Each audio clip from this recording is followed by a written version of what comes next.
nous allons commencer donc cette journée d'enregistrement avec la danse bacchanale, s'il vous plaît.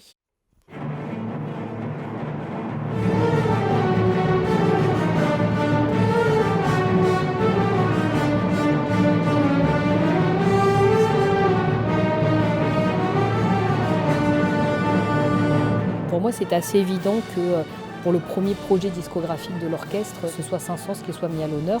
La danse bacchanale, pour moi, c'était une œuvre que j'ai beaucoup entendue quand j'étais enfant, adolescente, parce qu'en fait, au tout début de l'apparition des CD, je me souviens qu'avec mon père qui était passionné de musique, on avait acheté un coffret avec plein de musiques. Il y avait un peu les grands tubes de la musique classique. Et sur un des CD, il y avait les grands tubes de la musique française et il y avait la danse bacchanale. Et moi, j'ai adoré écouter ce disque. Et quand l'orchestre Divertimento est né et qu'on a été pour la première fois faire des concerts, on a été invité par un festival à l'international, et ben, je me trouvais ça bien de représenter la France, la musique française, le patrimoine musical français. Mais qu'en même temps, cette danse bacchanale aussi, elle me représentait bien, justement, cette rencontre entre la France, l'Algérie, cet orchestre, cette couleur et la dynamique qu'il y a dedans. Un côté très fin et en même temps aussi une énergie assez massive, mais dans le bon sens du terme.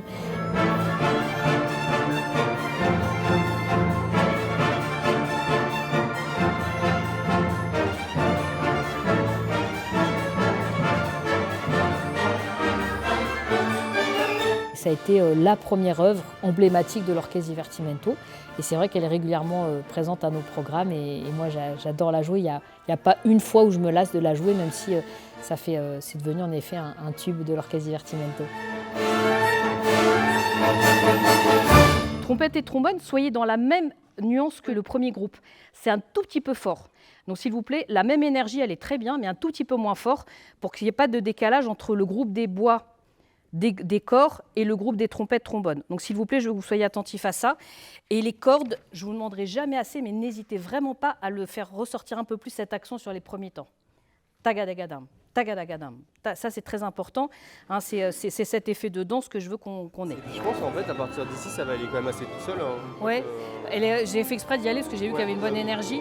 Ouais. Et franchement, tout ce passage-là à partir de F, alors bon, il y a peut-être la petite transition à F qu'il faut revoir, mais il y avait des choses bien à prendre dedans. Ouais, complètement. Ouais. Donc, voilà, ça, je pense que ça va rouler. Ouais. C'est le grand moment pour les timbales.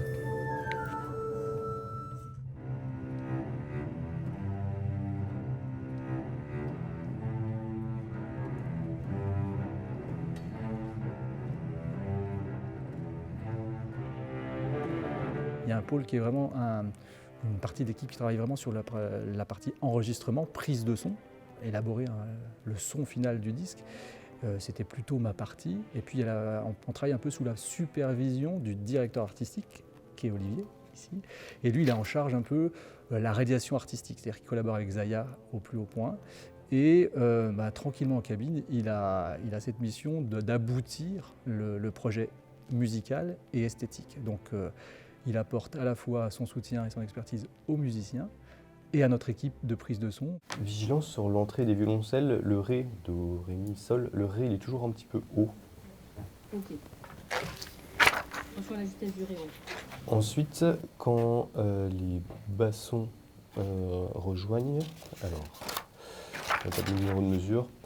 Vous voyez où c'est les bassons, votre première intervention? Oui. Donc pour nous, c'est page 2, deuxième système, première mesure. Ça, c'est pas tout à fait calé avec l'accent des alto violoncelles. Moi, je propose qu'on parte directement sur G, du coup, dans le tempo que tu veux, comme ça réglera les problèmes d'ensemble de la violoncelle. Moi, je note sur la partition ce qui a été bien, ce qui a été un petit peu moins bien. Et comme ça, je sais ce que je peux demander de faire à l'orchestre. Pour pouvoir améliorer le résultat final. C'est un peu comme, c'est même exactement comme au cinéma, on refait plusieurs fois la même scène, sauf que là c'est un morceau de musique. Et après on va prendre les meilleurs moments, en quelque sorte. C'est un petit puzzle musical. Et super, bravo à tous.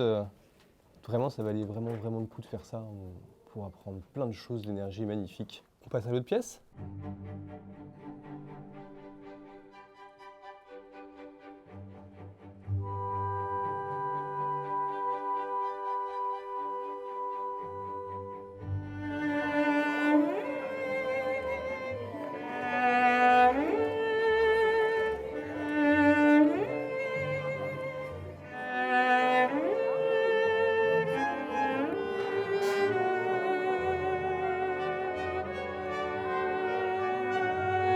Camille Saint-Saëns, moi, c'est un compositeur que j'affectionne tout particulièrement parce qu'il a beaucoup écrit pour le violoncelle.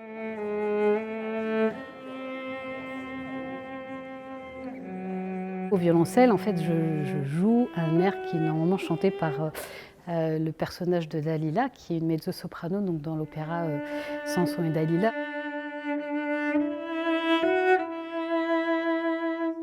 Le violoncelle, c'est un instrument qui a un timbre harmonique qui est très très proche de la sonorité de la voix humaine.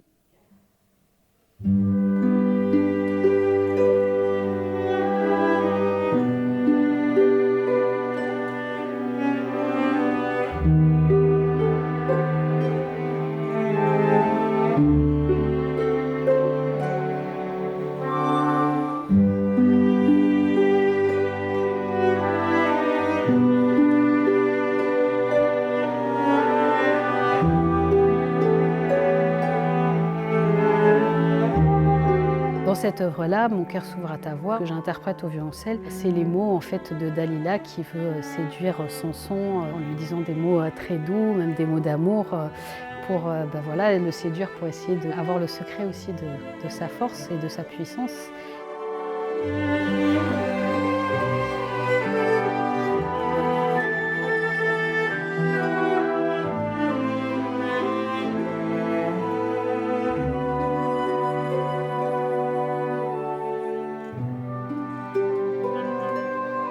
C'est toute à la fois cet amour, cette tendresse, mais aussi cette confrontation entre ces deux personnages. Donc c'est pour ça que c'est un air qui est très doux, et puis en même temps on sent de temps en temps des petits moments de tension, harmonique aussi, mais qui très vite se résolvent. Est-ce que tu veux demander un poil plus vite ou ça va? Au début, Qu'est-ce qu'on a fait ouais. c'était un peu lent, non, tu trouves pas? Un poil, mais vraiment. Ouais, c'est un poil, j'ai eu Pas le beaucoup. sentiment en fait. Ouais. On a une belle prise déjà là au début. Quoi, c'était juste pour la prise de son, j'imagine. Mais c'était pas mal. Mais, Vraiment, ouais. on n'aurait pas dû C'est s'appliquer. toujours comme ça, le bol du début. Non, non, Dès qu'on commence à bosser. Ouais, c'est ça. Ah, je rigole. Non, non, t'inquiète. Ouais, non, mais ça va le faire, ça va le faire. Après, on va s'arrêter sur le premier tri. Là. Bon, Ça fait combien de C'est sa 15e. Vous avez un thème qui fait 4 mesures, qui fait pam, pam, pam, pam, pam, pam, pam, pam, qui se répète du début pratiquement à la fin. C'est facile de le retenir et puis on s'amuse dessus, on fait des petites variantes dessus. Donc le public reste tout avec ce thème. C'est une danse napolitaine qui est très rythmée.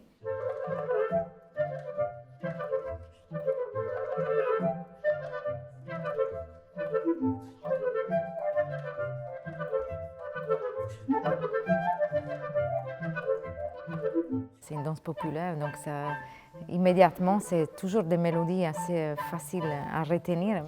C'est toujours joyeux, c'est toujours très convivial, beaucoup de partage. C'est un peu tu sais, dans les danses, il y a des fois des pas qui sont un peu bien, bien, bien, ouam, et on reprend.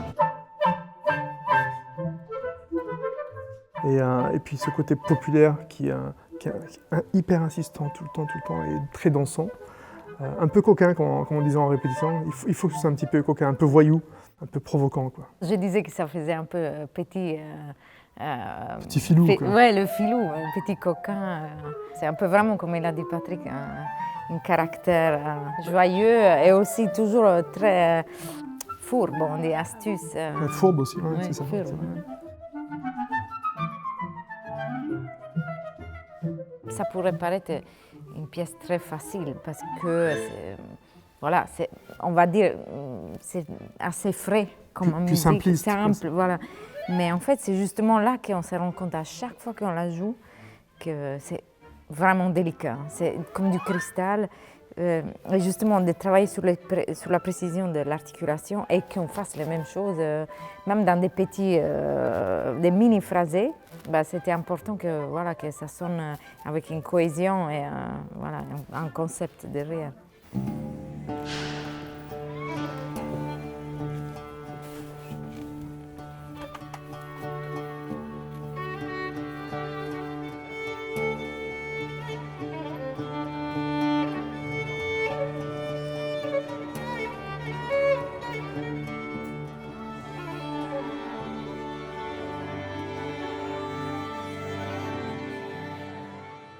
Nous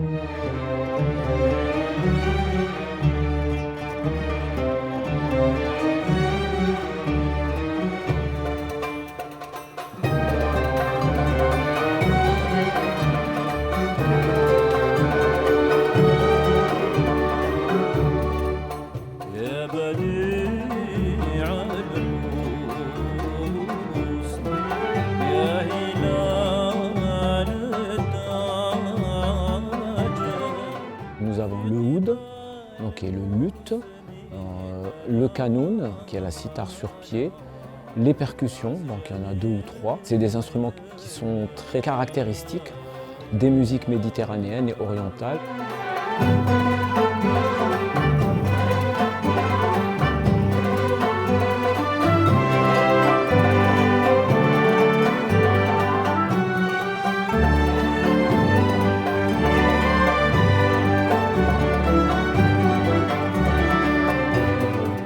Et ça donne justement une mosaïque en fait, qui est entre un orchestre effectivement avec des instruments traditionnels, avec un orchestre symphonique, mais tout ça par le choix des musiques, par le choix du programme, par l'expérience dans le sens où on travaille ensemble depuis une dizaine d'années, fait qu'il y a une harmonie qui est née de tout ça et voilà, une espèce de cohérence que je trouve intéressante à transmettre.